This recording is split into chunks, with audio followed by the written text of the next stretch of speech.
Bienvenido, bienvenida a Lecciones de Vida. El tema de hoy tiene que ver con el cristiano y el trabajo.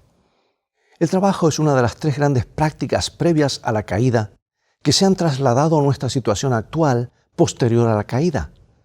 Las otras dos son la observancia del sábado y el matrimonio.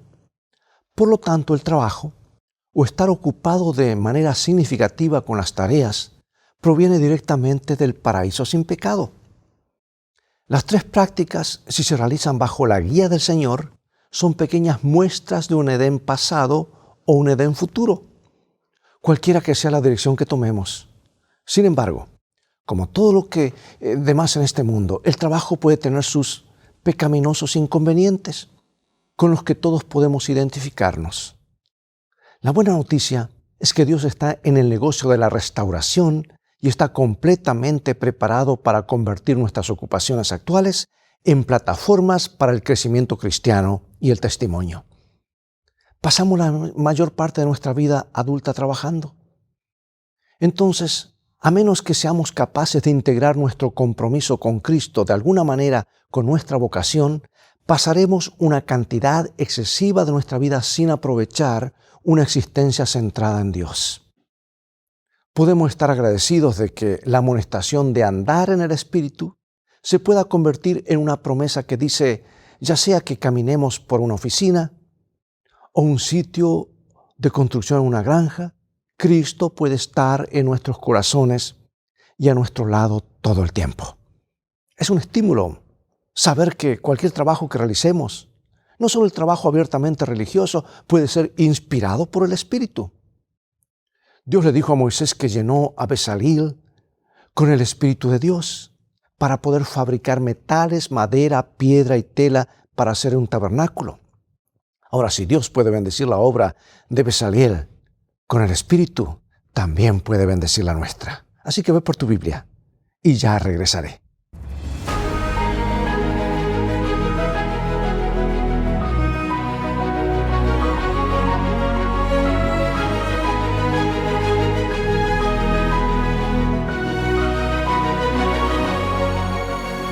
Comenzaremos con este consejo inspirado por Dios del apóstol Pablo, 1 Corintios 15, 58.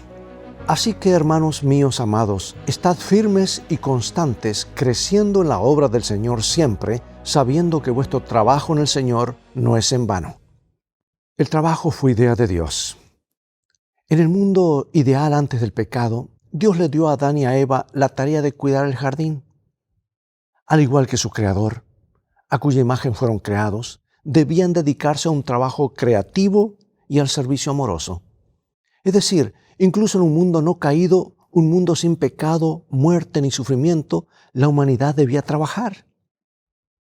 Y en este interín, después del mundo ideal y antes del prometido, o sea, en el paréntesis de tiempo que nos toca vivir ahora, se nos invita a ver el trabajo como una de las bendiciones de Dios. Entre los judíos a cada niño se le enseñaba un oficio. De hecho, se decía que un padre que no le enseñaba un oficio a su hijo educaba a un criminal. Y mientras tanto, Jesús, el Hijo de Dios, pasó muchos años haciendo la voluntad de su Padre en un trabajo honesto como un hábil artesano, tal vez proveyendo a la gente de Nazaret los muebles e implementos agrícolas necesarios. Y esto también formó parte del adiestramiento para prepararlo para el ministerio que tendría por delante. El apóstol Pablo hacía la obra del Señor cuando trabajó junto a Aquila y Priscila durante 1 año y medio como fabricante de tiendas de campaña, o sea, carpas. Tan ciertamente como cuando los sábados debatía en la sinagoga. ¿Has captado tú este concepto? El trabajo y la importancia que tiene. ¿Podemos tener a Dios en nuestro trabajo? Hoy analizaremos el tema del trabajo y su papel en la educación cristiana. Y vamos a un texto en Eclesiastés capítulo 3. Yo he conocido que no hay para ellos cosa mejor que alegrarse y hacer bien en su vida, y también que es don de Dios que todo hombre coma y beba y que goce el bien de toda su labor. Trabajo es una palabra española sustancial y sin adornos, pero tiene muchos significados posibles. Por necesidad, Trabajamos para llevar comida a nuestras mesas, pagar las cuentas y ahorrar un poco para tiempos difíciles. Perder un trabajo a menudo es peor que soportar una situación laboral deficiente. Es que el trabajo puede dar a una persona un sentido de dignidad. El trabajo es una forma común de responder a la pregunta ¿qué haces? O incluso ¿qué eres? La mayoría de los jubilados siguen trabajando a tiempo parcial mientras pueden, ya sea como remunerados o como voluntarios. Un trabajo ofrece una razón para levantarse a la mañana. Si le das trabajo a un adolescente, hay un candidato menos para la delincuencia. Leamos Génesis capítulo 3, versículo 19.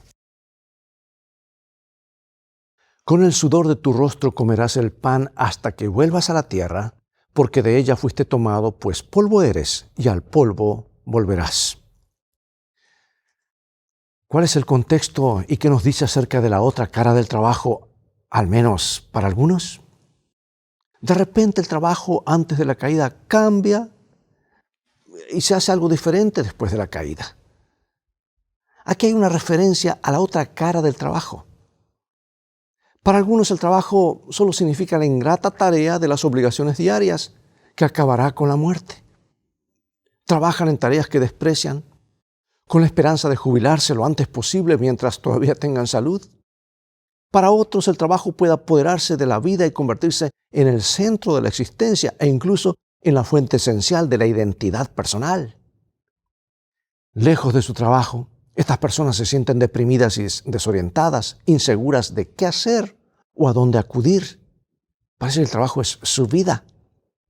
Y en la jubilación pueden desmoronarse física y psicológicamente. Viene ese bajón, ¿verdad? Y a menudo mueren prematuramente. Los cristianos necesitan aprender a trabajar a la manera de Dios, porque el trabajo es más que una necesidad económica. El hombre es más que un simple empleado. Bien entendido, el trabajo en la vida es una forma de ministerio, una expresión de nuestra relación con el Señor.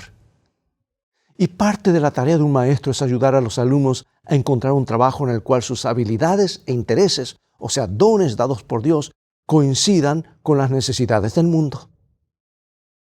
¿Qué haces? Es decir, ¿qué haces con tu vida y cómo puedes glorificar mejor al Señor? ¿Has visto el trabajo desde este punto de vista? La vocación o el trabajo tienen que ver con la capacidad de hacer en la vida. Incluso los que tienen trabajos más intelectuales terminan de alguna manera haciendo trabajo físico, algún trabajo físico de algún tipo, aunque esto signifique simplemente presionar las teclas de la computadora. Veamos qué nos enseñan los siguientes textos sobre el trabajo usando las manos como símbolo. Vamos al libro de Deuteronomio, capítulo 16, 15. 7 días celebrarás fiesta solemne a Jehová tu Dios en el lugar que Jehová escogiere, porque te habrá bendecido Jehová tu Dios en todos tus frutos y en toda la obra de tus manos, y estarás verdaderamente alegre. Eclesiastés capítulo 9. Todo lo que te viniera a la mano para hacer, hazlo según tus fuerzas, porque en el Seol, ¿a dónde vas? No hay obra, ni trabajo, ni ciencia, ni sabiduría. Proverbios 21, 25. El deseo del perezoso le mata, porque sus manos no quieren trabajar. Jeremías 1:16. Y a causa de toda su maldad, proferiré mis juicios contra los que me dejaron e incensaron a dioses extraños, y la obra de sus manos adoraron. Dios nos ha dado la obra de nuestras manos para que podamos encontrar satisfacción y gozo. En psicología, la autoeficacia describe la creencia de que cada persona tiene la capacidad de lograr algo significativo en la vida. La autosuficiencia no aumenta al repetir creo que puedo, creo que puedo. Lo único que realmente aumenta la autosuficiencia es hacer algo, es la práctica. Si bien la obra de nuestras manos, como dice la Biblia, es una bendición de Dios para nosotros y nos permite vivir una vida significativa, el plan supremo de Dios es que la obra de nuestras manos sea una bendición para los demás. Pablo escribe que debemos trabajar haciendo algo útil con nuestras manos para que podamos tener algo que compartir con los demás. Y Pablo seguramente puso en práctica el principio que dice: ustedes mismos saben bien que estas manos se han ocupado de mis propias necesidades y de las de mis compañeros. Con mi ejemplo les he mostrado que es preciso trabajar duro para ayudar a los necesitados, recordando las palabras del Señor Jesús: hay más dicha en dar que recibir, o como lo sabemos de memoria, más bienaventurada cosa es dar que recibir. Deberíamos hacer nuestra la sencilla oración de Nehemías que dice: ahora pues, oh Dios, fortalece tú mis manos. ¿Cuál es tu actitud hacia el trabajo? ¿De qué maneras podrías usar tu trabajo para ser de mayor bendición para los demás? Tenemos, por ejemplo, en Éxodo 25 al 30, allí encontramos cuán específico fue Dios cuando le pidió a Moisés que construyera un tabernáculo de adoración. Porque la adoración viene de Dios, hermanos. No es algo que el hombre inventa o adora como le plazca, sino que Dios inventó la adoración porque Dios es un Dios santo y espera que la adoremos, y nosotros no tenemos nada que ofrecerle a Dios con nuestra vida pecaminosa, excepto seguir lo que Dios nos dice. Lo mismo el plan de salvación. No podemos agregarle, no podemos quitarle nada. Es algo que viene de Dios, un Dios santo. Por eso la adoración tiene que tener primero centrado en Dios y preguntar: ¿qué dice Dios? ¿Cómo adorarla? Y ahora Él da instrucciones específicas en cuanto al tabernáculo de adoración. Y la pregunta es: ¿qué nos dice esto sobre el carácter de Dios? Cuando Dios le indicó a Moisés que construyera un tabernáculo para Él, Moisés podría haber dicho: no hay problema, Señor. Estuve armando tiendas desde que me escapé de Egipto hace 40 años. Solo dame un minuto. Para cualquier hombre que viviera en la cultura madianita, seminómade de esa época, armar una carpa era algo sencillo. Podría haberlo hecho con los ojos vendados por reflejo, con la mente en otras cosas mucho más importantes. Lo que Moisés quizá no esperaba era un conjunto de planos muy detallados, que por lo demás era una estructura arquitectónica muy sencilla, más una larga lista de cómo fabricar cada mueble del interior, al igual que las prendas sacerdotales. Casi 150 instrucciones punto por punto. Amados, ¿es Dios particular en la adoración? Sí lo es, y muy específico. Para construir una mesa sencilla, por ejemplo, Moisés tuvo que seguir un procedimiento de ensamblaje de 7 pasos. Y la atención al detalle que Dios le mostró en la construcción de su tabernáculo, como así también más adelante en las instrucciones para rituales sacrificiales, muestran un espíritu predominante de excelencia, un deseo de producir nada menos que una obra maestra. Los materiales eran de la más alta calidad, el diseño era impecable, el trabajo tenía que ser sobresaliente. El mensaje de Dios era claro: con Dios no se acepta el trabajo chapucero. Sin embargo, aunque la norma parecía ser elevada, fue Dios mismo quien proporcionó no solo el ímpetu, sino también los recursos humanos para alcanzarla. Mira lo que hace Dios cuando estamos siguiendo sus parámetros y cuando estamos dispuestos a seguir su plan para nosotros. Dice Éxodo capítulo 31 y después 35.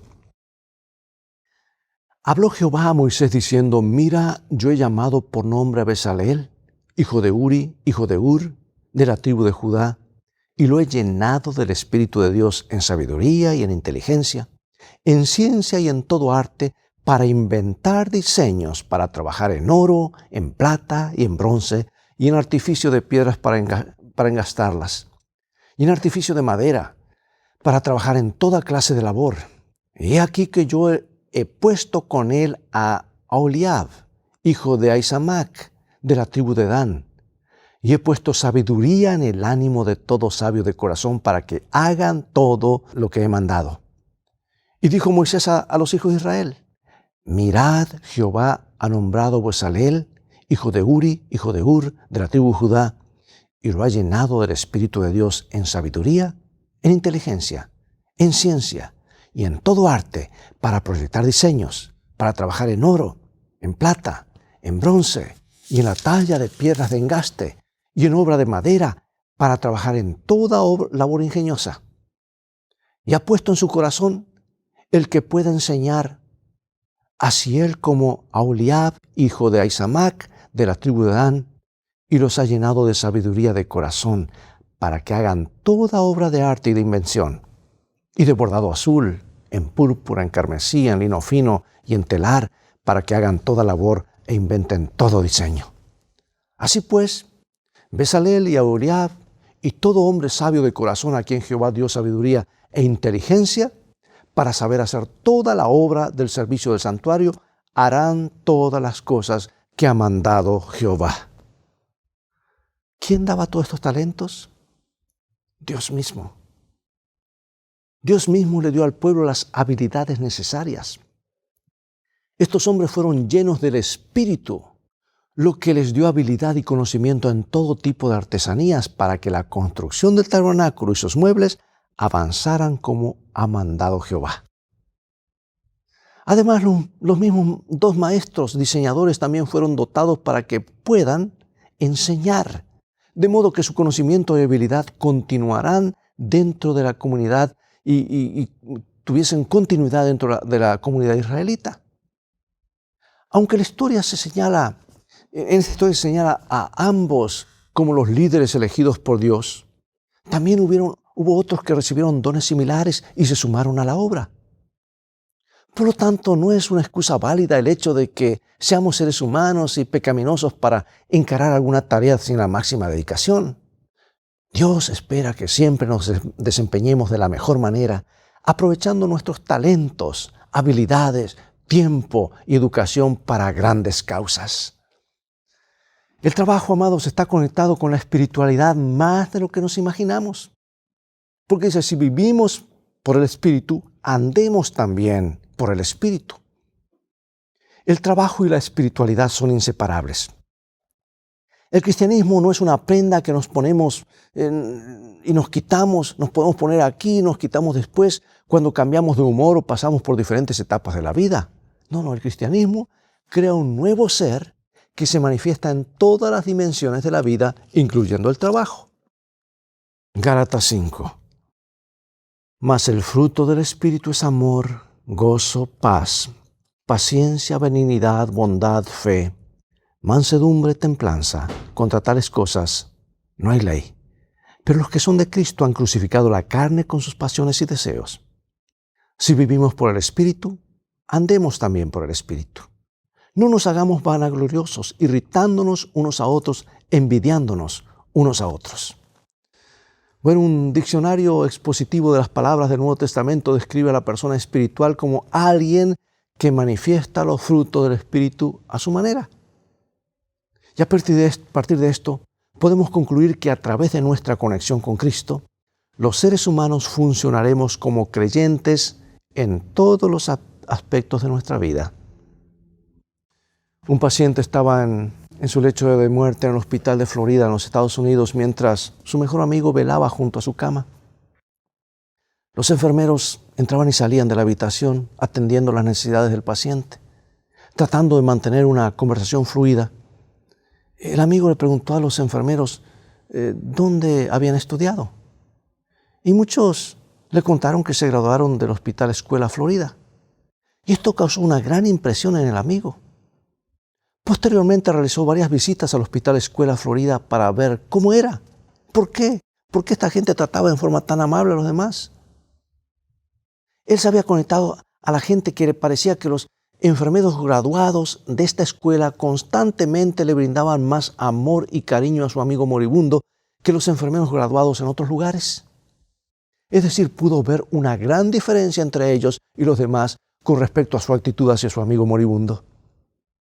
Por lo tanto, hizo muchas preguntas sobre el colegio y su misión. Y finalmente fue movido y dejó una donación de $100,000 para educar a más enfermeros como los que había visto en acción. Sí, amigo y amiga, hermano y hermana, la espiritualidad es un estilo de vida, las 24 horas al día. Por eso pregunto, ¿cómo manifiestas tu espiritualidad en las tareas cotidianas de la vida? ¿Qué tipo de impresión crees que dejas? Porque en definitiva, dejas huella, todos dejamos huellas. Pero sabes, el trabajo también es parte de nuestra mayordomía. Y mayordomía es el uso sabio de la vida en nuestro tiempo, talentos, tesoros y templo que es nuestro cuerpo. Todo lo que te viniera a la mano para hacer, hazlo según tus fuerzas. El más sabio de los hombres utiliza estas palabras de consejo con respecto a la mayordomía en todos los aspectos de la vida. Hazlo según tus fuerzas, todo lo que te viene a la mano a hacer. Y al hablar sobre la mayordomía cristiana, muchos limitan sus pensamientos a la responsabilidad financiera de los cristianos. Yo sé que el dinero sin duda es un aspecto importante de la mayordomía, pero no lo es todo. En teoría organizacional, la mayordomía alude a la responsabilidad administrativa de adquirir y utilizar en forma adecuada todos los recursos disponibles. Y en la iglesia, ¿cuáles son los recursos con los que Dios nos ha bendecido? Cada persona que viene de alguna manera, Dios la ha traído o Dios ha permitido que llegue para que la iglesia sea edificada. Es como un ladrillo que tiene su lugar en el edificio que es la iglesia. Y Pedro dice claramente que el Creador dio dones a cada uno y llama sacerdocio santo a esos cristianos dotados con responsabilidad ante Dios por su administración de todos los dones que Dios le da, ya sea dinero, tiempo, energía, talentos y demás. Sí, recién leímos, y aquí está Eclesiastés capítulo 9, versículo 10. Todo lo que te viniera a la mano para hacer, hazlo según tus fuerzas, porque en el Seol, o sea, el sepulcro donde vas, no hay obra, ni trabajo, ni ciencia, ni sabiduría. Y el apóstol Pablo, haciéndose eco en 1 Corintios, nos dice, si pues coméis o bebéis o hacéis otra cosa, hacedlo todo para la gloria de Dios. Bueno, una de las trampas más comunes de la vida actual es la tendencia a compartimentar los diferentes aspectos de la vida. Decimos hay una vida laboral, una vida familiar, una vida espiritual e incluso una vida de ocio. La tendencia a separar estos aspectos de la vida para que haya poca o ninguna superposición entre ellas es deseable en algunos casos. Por ejemplo, no es bueno llevar el trabajo a la casa de manera que interfiera con las responsabilidades familiares. La búsqueda del ocio tampoco debería reducir el tiempo que pasamos con Dios. Sin embargo, esa restricción no debería aplicarse al papel de nuestra vida espiritual de desempeñar en toda nuestra existencia. En realidad, llevar la espiritualidad a todo lo que hacemos. Pues el trabajo del cristiano surge de la comunión y el trabajo con Dios. El trabajo es una manera en la que podemos practicar la presencia de Dios. Compartimentar nuestra vida religiosa, limitar a Dios a un día, una hora o incluso un aspecto de la vida, es rechazar la presencia de Dios en otros aspectos. El trabajo, amigo y amiga, ¿una maldición o una bendición? Al parecer vino como parte de la maldición del pecado. Pero una lectura más cuidadosa revela que fue la tierra la que fue maldecida, no el trabajo. ¿Captaste eso? Escucha esta cita que nos muestra la intención de Dios con respecto al trabajo. La vida de afanes y cuidados, que en lo sucesivo sería el destino del hombre, le fue asignada por amor. Era una disciplina que su pecado había hecho necesaria para frenar la tendencia a ceder a los apetitos y las pasiones y para desarrollar hábitos de dominio propio. Era parte del gran plan de Dios para rescatar al hombre de la ruina y la degradación del pecado. Es muy claro, ¿verdad?, cuál es la función del trabajo.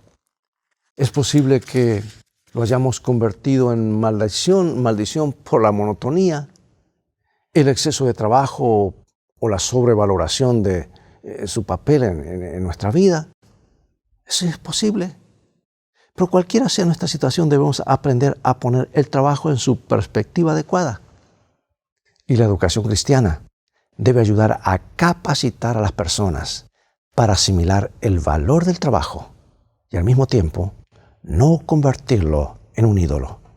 ¿Cuándo comienza todo eso? En el hogar, en la educación de los padres, luego los maestros, juntamente con la iglesia. Cuando estos tres elementos se unen, hogar, escuela e iglesia, los valores presentados por Dios en su palabra son elevados. Pregunto, ¿qué pasaría si cambiamos la palabra trabajo de nuestro vocabulario y en su lugar insertáramos las palabras servicio a Dios cada vez que hablamos de nuestros trabajos? ¿Cómo cambiarían nuestras actitudes? Lograr la excelencia, sabiduría y habilidad, servir de buena gana y mantener a Dios ante nosotros mientras realizamos nuestro trabajo diario son colectivamente una causa noble. Por eso, ¿qué podemos hacer para convertir algunos de estos ideales en una realidad tangible en la que el trabajo se convierta en una experiencia mejorada? ¿Alguna vez has disfrutado de una tarea en particular que para todos los demás parecía un trabajo, pero para ti era un placer sin esfuerzo? Es mediante el trabajo que cuidamos, sustentamos a nuestras familias. Es cierto, pero ¿cómo podemos transmitir una actitud positiva sobre el trabajo a nuestra familia? Hay una delgada línea entre hacer un trabajo excelente y ser un adicto al trabajo. ¿Cómo evitamos cruzar esa línea?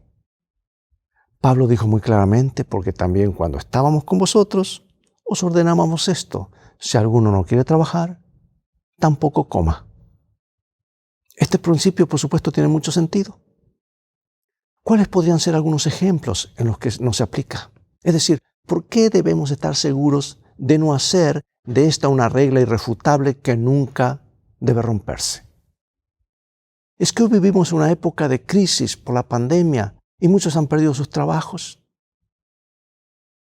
Hermano y hermana, yo quiero orar en este momento agradeciendo por los que tienen su trabajo y rogar a Dios que conceda un trabajo permanente a los que están buscando, pero juntamente con ese trabajo, la alegría de no solamente cumplir con su trabajo, sino estar sirviendo a Dios y a la humanidad a través de ese trabajo. Oremos.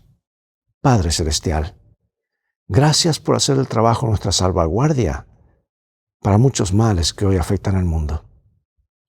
Queremos ver el trabajo más que una tarea simplemente para cumplir, sino un ministerio donde tú estés presente. Ayúdanos a ser fieles y a hacer lo mejor que podamos hacer en cada cosa que se nos presente y en cada trabajo. Perdónanos si hasta aquí hemos fallado. Queremos que tu presencia esté a nuestro lado, porque pasamos la mayor parte de nuestra vida trabajando. Por eso queremos pasar la mayor parte de nuestro tiempo junto a ti. En el nombre de Jesús oramos. Amén. Bien, es todo el tiempo que tenemos por hoy. Ha llegado el momento de despedirnos y será hasta el próximo programa de la serie Lecciones de Vida. Invita a otros a sintonizar este canal y transfórmate tú mismo en un canal de bendiciones. Dios te bendiga y te guarde. Y recuerda, tú vales mucho para Jesús. Él te ama más de lo que puedes imaginar. Maranata.